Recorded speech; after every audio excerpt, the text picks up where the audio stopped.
Assalamualaikum warahmatullahi wabarakatuh. Perkenalkan, nama saya Iketut Asvindo, Stambuk F551 18190 dari kelas D. Di sini saya akan menjelaskan apa itu kecerdasan buatan dan apa hubungannya dengan game playing. Oke, yang pertama itu kecerdasan buatan. Menurut dari sumber yang saya baca, kecerdasan buatan adalah kecerdasan yang ditambahkan kepada suatu sistem yang bisa diatur dalam konteks ilmiah atau bisa disebut inteligensi artifisial, atau bisa juga kecerdasan buatan itu adalah suatu cabang ilmu pengetahuan yang berhubungan dengan pemanfaatan mesin, seperti komputer misalnya, yang dilakukan pekerjaan seperti yang dapat dilakukan oleh manusia.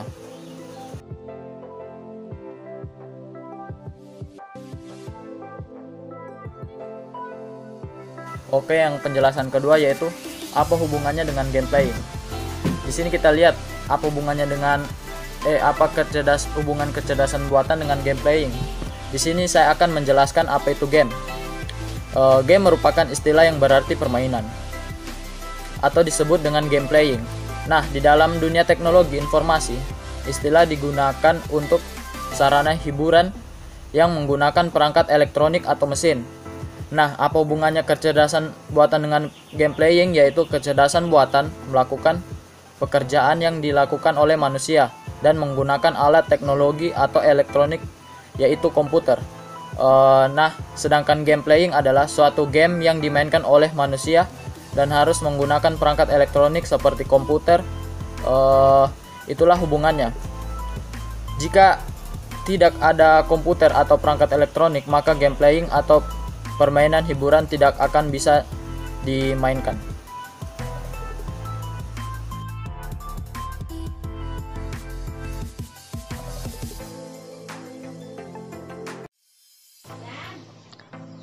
Untuk algoritmanya sendiri, game Patchman ini menggunakan algoritma backtracking untuk penyelesaian masalahnya. Patchman akan berjalan di dalam labirin jika menemui jalan buntu atau jalan yang akan dilalui sudah tidak memiliki makanan, maka Patchman akan melakukan backtracking ke langkah sebelumnya sampai ditemukan jalan yang belum dilalui. Hal ini terus dilakukan sampai Patchman memakan semua makanan yang ada di sepanjang labirin. Oke, yang pertama itu solusi dicari dengan membentuk lintasan dari akar ke daun dengan aturan pembentukan pohon yang dipakai mengikuti metode DFS.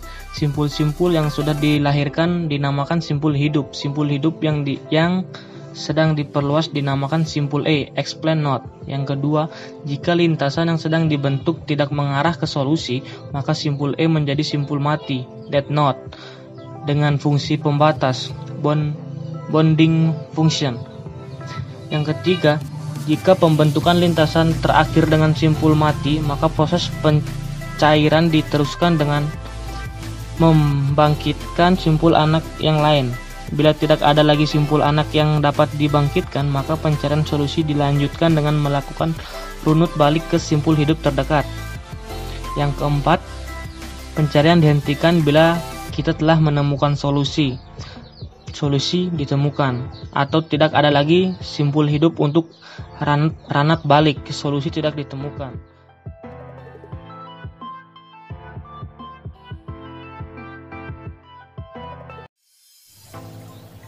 Kami akan menjelaskan cara kerja dari game Pac-Man, yaitu pemain harus mengontrol tokoh berwarna kuning bernama Pac-Man dan membawanya mengelilingi lorong berlika-liku sambil memakan titik-titik kecil dan benda-benda khusus lainnya. Pada saat yang sama, terdapat tempat hantu yang berkeliling di lorong tersebut yang bertugas menangkap Pac-Man. Namun, ketika Pac-Man memakan benda yang agak besar atau warna kuning, maka semua hantu akan menjadi penakut dan bisa dibunuh. Lalu, setelah itu, hantu akan hidup lagi. Biasanya ada rentang waktu beberapa detik. Perubahan hantu itu menjadi biru tua dan bisa dimakan Pac-Man.